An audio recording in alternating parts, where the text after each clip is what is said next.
What's up my people, ni Safaji nk'ibisanzwe. Ese wari uzi ko ushobora gukora QR code ukoresheje Microsoft Word?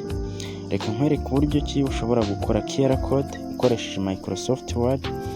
Umuntu yasikaninga iyo QR code yawe akabona amakuru abashije kuba arimo imbere, cyangwa se ukayidekodinga ukoresheje n'ubundi Microsoft Word, ukabona ayo makuru abashije kuba ahishe muri QR code yawe.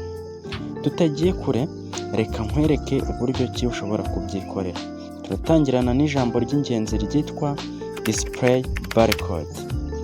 Ukimara kwandika iryo jambo display barcode, urafungura utubago tubiri.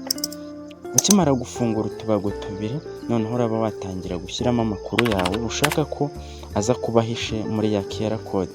Urugero, hano dufite welcome to my home house, location, telefone number ndetse na email. Aya niyo makuru nshaka gushyira muri QR code yanjye ku buryo umuntu ayisikaninze yahita yabona.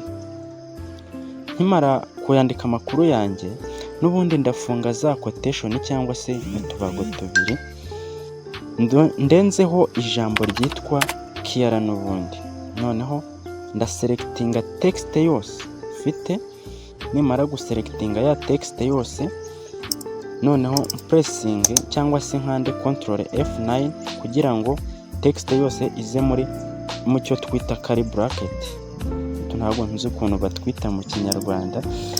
Nyuma yo gukanda curly bracket, duhita dukanda alt F9.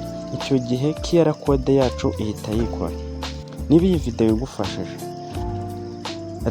likinge nurangiza udufollowing, ujye muri comment utubwire niba ushaka kumenya uburyo wa decoding QR code yawe ukaba wamenya amakuru arimo bitarindiriye yuko uyisikaninga. Enjoy and share to your friend.